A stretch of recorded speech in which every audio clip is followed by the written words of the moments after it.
Assalamualaikum warahmatullahi wabarakatuh. Kembali lagi dengan saya Nizar Maulana Jen yang akan memimpin tentang podcast pada hari ini, yaitu podcast OB, obrolan bermanfaat. Ya, di sini kita berada di Desa Larirejo. Kita akan mengangkat tema yang sangat menarik nih guys, tentang peran keluarga untuk masa depan anak-anak dan anak-anak di Desa Larirejo khususnya gitu ya. Di sini saya tidak sendirian, bakal ditemani oleh salah satu bintang tamu yang sangat spesial dari Desa Larirejo sendiri, yaitu selamat datang Ibu Ning Mulyani. Alhamdulillah, bagaimana Bu kabarnya hari ini? Alhamdulillah sehat. Alhamdulillah. Untuk aktivitas hari ini apa yang dijalankan Bu? Banyak sekali Mas. Ini kan. Pengen denger kan kita ngobrol-ngobrol santai ya Bu ya. Ya di sini kan panjenengan menjadi ibu kepala desa nih guys. Dari maaf. Iya maaf. Ibu kepala desa. Jadi istri ya. Istri dari kepala desa dan sekaligus menjadi ibu TP PKK ya, ketua TP PKK di Desa Larirejo, Kecamatan Udaan ini, dan juga menjadi penanggung jawab PAUD ya Bu. Iya, PAUD Tunas Bangsa ya, iya, ya. PAUD. Di sini ada PAUD 1 yaitu PAUD Tunas Bangsa itu ya Bu. Kegiatan PKK sendiri kan juga ada posyandu gitu Ibu. Iya, kalau kegiatan PKK banyak sekali Mas. Untuk di rumah sendiri kan mengajar anak, bagaimana nanti Ibu menjalankan aktivitas itu dari rumah, juga ada kegiatan banyak di luar rumah gitu Bu, gimana? Kebetulan selama beberapa bulan ini saya cuma berdua dengan Bapak karena anak-anak sudah besar semua. Anaknya berapa Bu? Anaknya 3 Mas. Tiga. Oh. Yang pertama itu sudah umur kira-kira 28 tahun. Yang kedua kuliah semester 3. Yang ketiga MTS kelas 3. Dan kebetulan yang pertama itu sudah bekerja di Solo, di luar kota. Yang kedua kuliah di Solo 3. Yang ketiga mondok. Jadi ketiga-tiganya anak tersebut tidak ada di rumah, jadi berdua gitu. saja.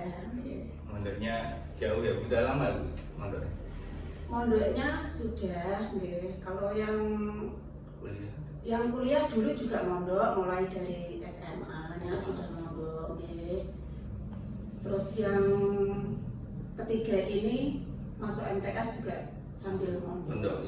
Berarti Alhamdulillah ketiga-tiganya mondok semua Mas.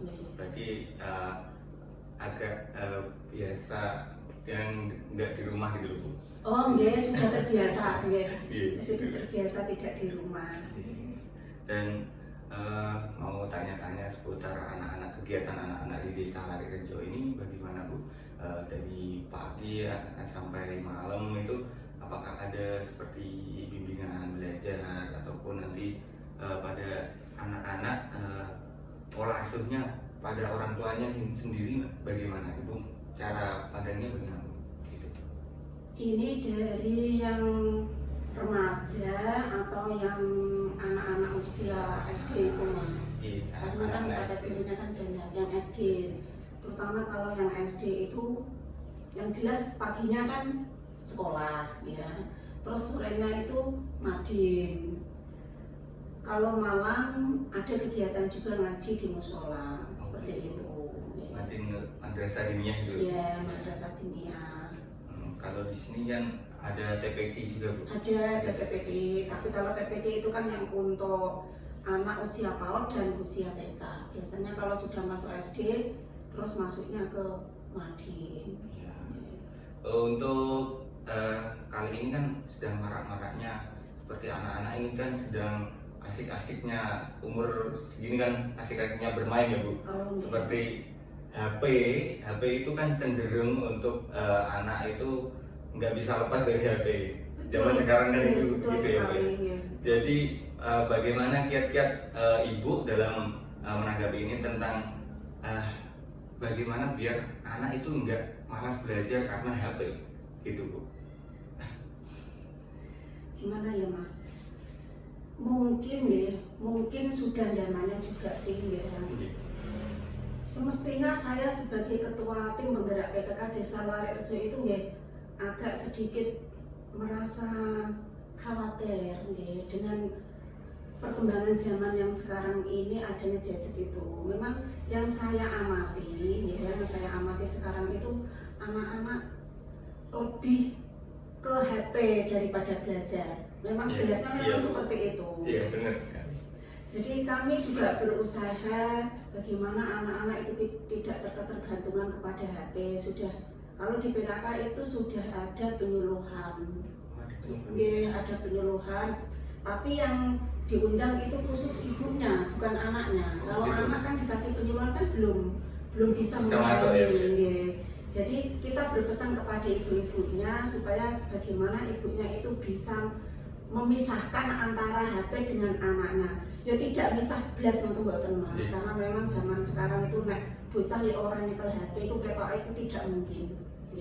Tapi paling tidak kan sebagai ibu terutama ini harus bisa mengatur waktu. Mungkin dikasih dikasih jangka waktu berapa jam harus pegang HP.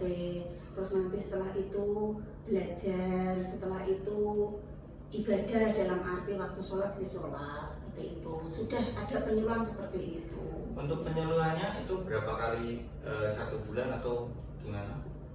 Kalau di PKK itu kan yang penyuluhan yang khusus itu masuknya di program kerja Pokja 1. Jadi kadang setahun 2 kali. Itu yang murni penyuluhan. Kadang kan ada narasumbernya dari Pak Babinsa juga Tapi yang dari saya pribadi sebagai ketua PKK, setiap bulan kalau ada pertemuan rutin PKK saya selalu mengingatkan kepada ibu-ibunya.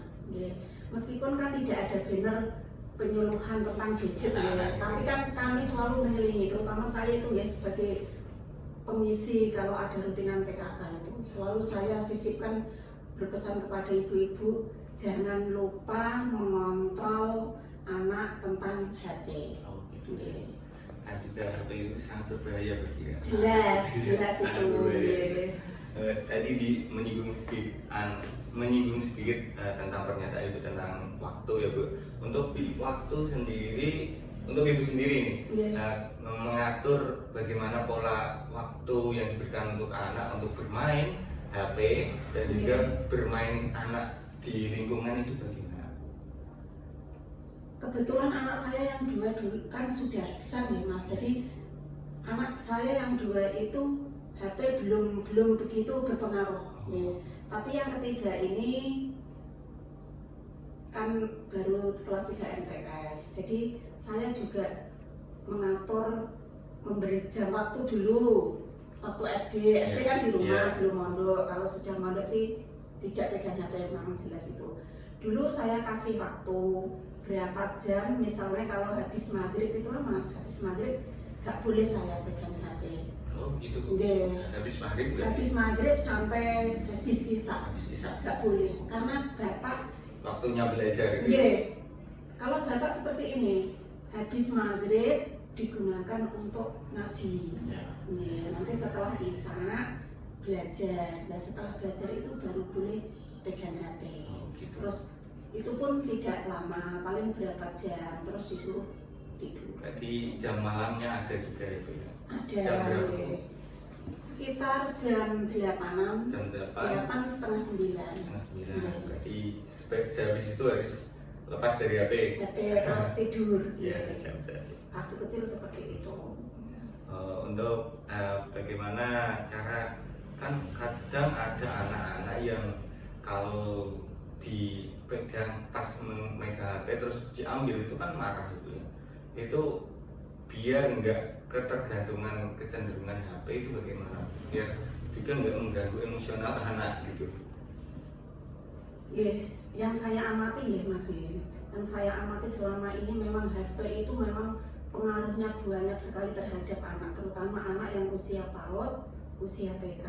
Saya melihat dengan mata kepala saya sendiri yang saya alami, meningkatkan emosi anak memang HP. Iya, benar Bu. Misalnya ini loading baterainya langsung dibanting, baterai habis langsung dibanting, terus kuota habis langsung dibanting. Itu jelas ini Mas, memang kenyataan ini emosional anak.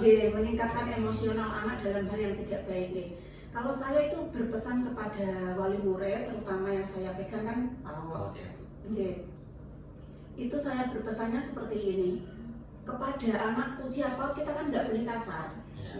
Kita minta, tapi mintanya itu dengan bahasa yang bagus, bahasa yang sekiranya anak-anak itu bisa memahami.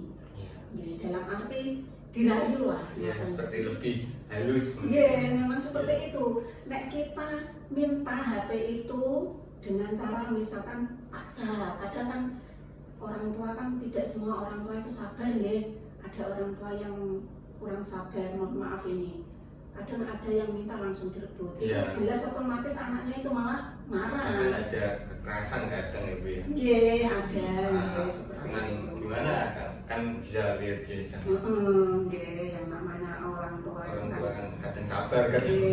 Kalau anaknya lagi raduk, namanya anak kan naik turun emosinya kalau rodok nakal nyuwun sewu. Nah, yang namanya anak sih nggak ada yang nakal orang tua juga emosinya juga naik kan seperti itu Tapi sebagai orang tua terutama saya sebagai pengelola PAUD itu berusaha menekan emosi seminim mungkin Meskipun hati ini gelo, loro tapi kita kan berusaha tersenyum di depan anak. Jadi misal Pak anak memegang terutama yang HP yang gadget itu mintanya dengan cara yang halus, dirayu, biar bisanya anak itu mau melepaskan HP seperti itu.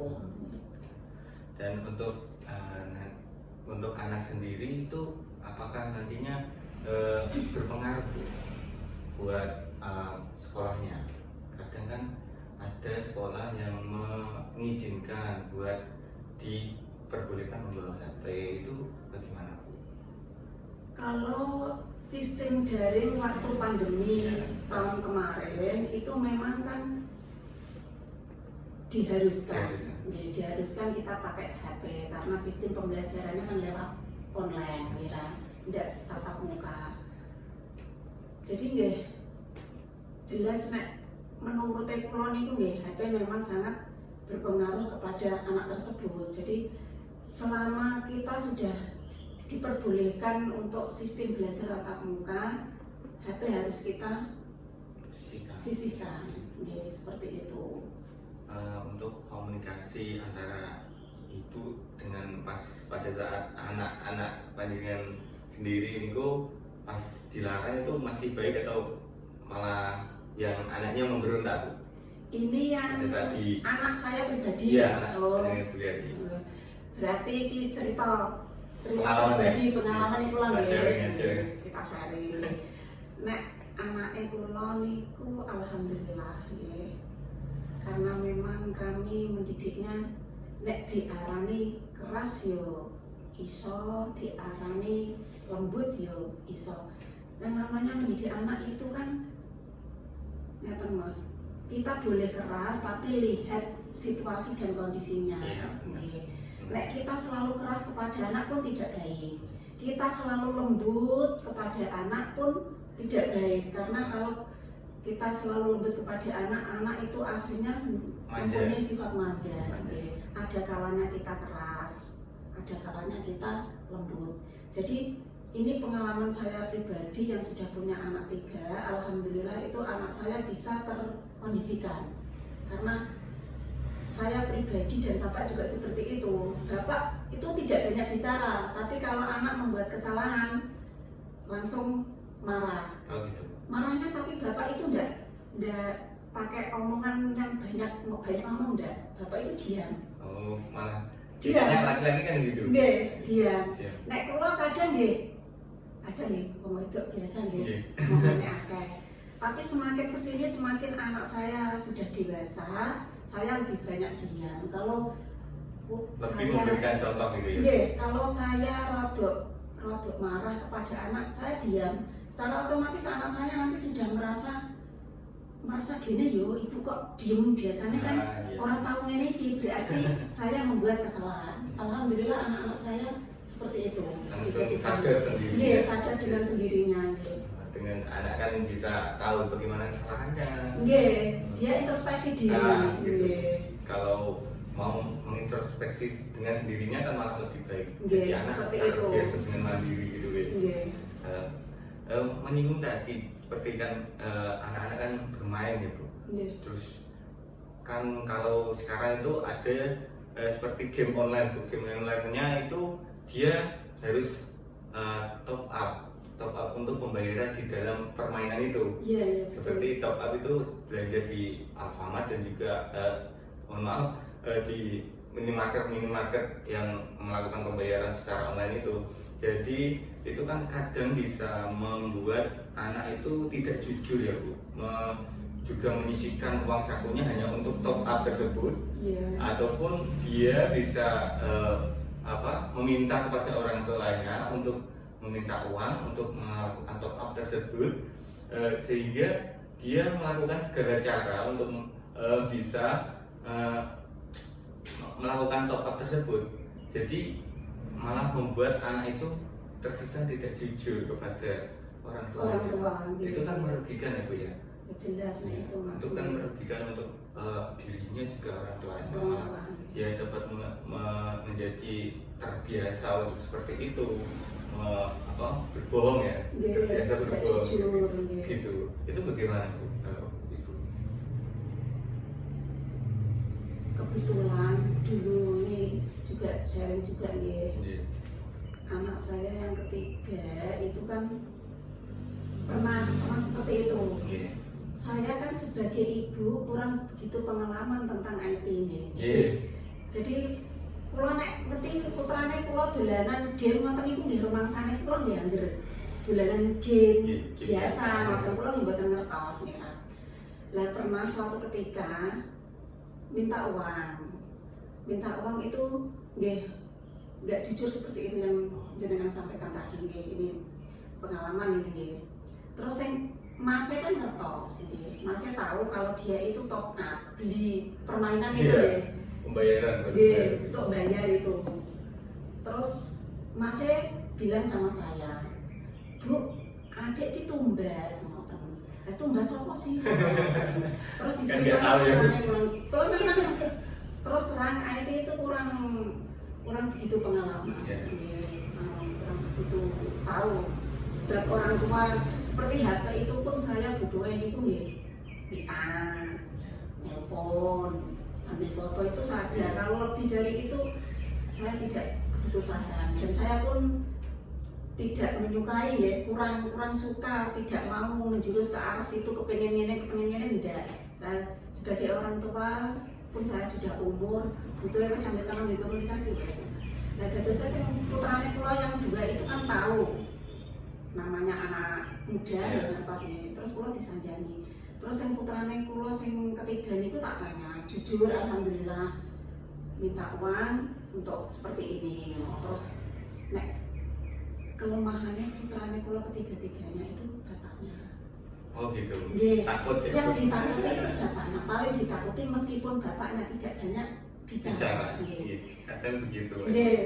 Terus terang niki memang realita niki ya, kenyataannya keluarganya kula yang saya alami seperti itu. Ya saya tidak menegur putrane kula sing ketiga itu ndak, tapi saya matur lewat bapak. Terus bapak sing ngandani putrane kula sing ketiga itu alhamdulillah terus sampai sekarang nyata niku tidak pernah. Nggih. Untuk tips dan trik nih Bu untuk mengenai masalah-masalah anak yang seperti tadi udah kayak malas belajar, terus bermain HP terlalu lama itu bagaimana Bu? Dan juga seperti tadi top up itu bagaimana tips dan triknya agar masalah itu dapat teratasi dengan mudah gitu ya? Kalau saya sudah pernah berbicara sama Bapak selaku kepala desa, nggih, kan sebagai orang yang dituakan, nih, sebagai yang dituakan di desa ini, seperti Bapak dan saya itu merasa ini, merasa rodok bersalah juga sih, meskipun itu tidak putra-putrane kula. Alhamdulillah kalau putrane kula sudah di pondok kan kula kan sudah lepas termasuk ya. Yo masih punya tanggung jawab, tapi cara mendidik anak yang seperti di rumah pegang HP terus saya kan alhamdulillah kan sudah lepas. Tapi saya memikirkan anak-anak yang tidak di pondok, yang terutama di rumah itu. Memang kalau saya amati itu habis maghrib itu kan tidak semua anak ngaji nggih. Nggih, saya rodok piye nggih. Rodok saya sayangkan nggih. Saya berpikir itu mungkin kok anak saya jelas saya larang. Kalau tidak bisa dengan cara yang halus, nggih, dengan cara agak kasar, maksudnya dalam arti itu supaya anak itu punya efek jerah, tidak habis maghrib terus mohon maaf sebelumnya itu dibela terus main HP itu. Terus saya matur kali Bapak, Pak, bagaimana kita mengatasi generasi kita yang seperti ini?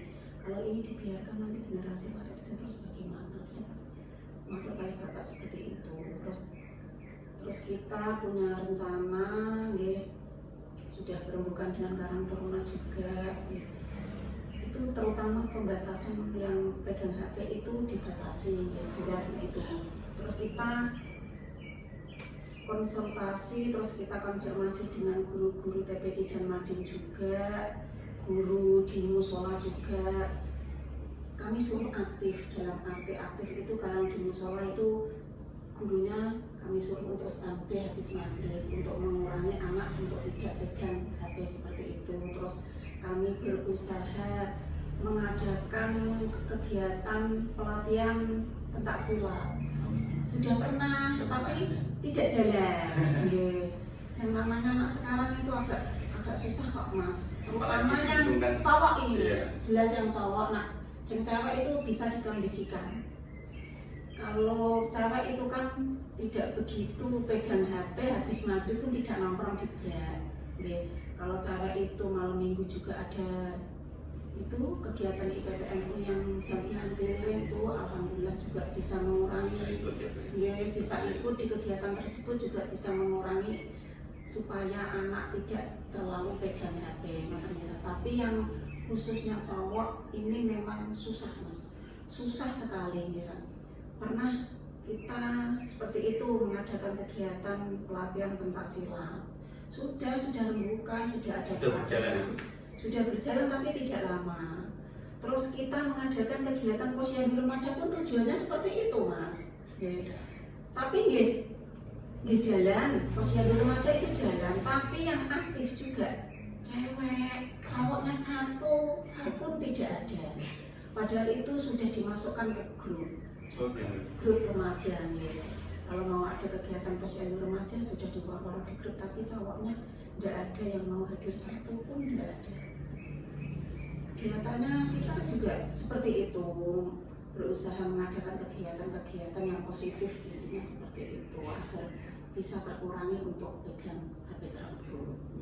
Ya, yang terakhir nih Bu, untuk pesan dan kesan untuk anak-anak di Desa Larirejo khususnya, dan untuk anak-anak masyarakat sekitar agar untuk giat untuk belajar dan juga nanti enggak mengurangi penggunaan HP itu bagaimana Bu? Kalau pesan saya untuk anak-anak itu satu, ibadah terutama. Kalau Bapak itu ilmu agama itu penting, Bapak seperti itu yang maksudnya yang ditekankan kepada anak-anak itu. Ilmu agama itu penting nggih. Pesannya kula nggih, taat kepada orang tua juga nggih.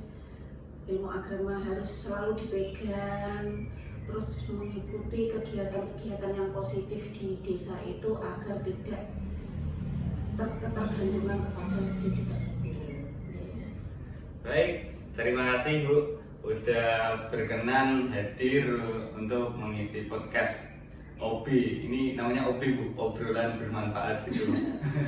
Jadi sharing-sharing pengalaman, sharing-sharing pendapat untuk kita bahas, kita ulas di sini begitu Bu. Ya, terima kasih kepada Bu Neng Mulyani udah menyempatkan hadir pada hari ini. Oke guys, sampai jumpa lagi bersama podcast OB selanjutnya. Jadi tetap stay tune di sini untuk menyaksikan video-video kita selanjutnya, menyaksikan apa saja yang akan ada di podcast OB kali ini. Terima kasih dari saya. Wassalamualaikum warahmatullahi wabarakatuh. Dadah.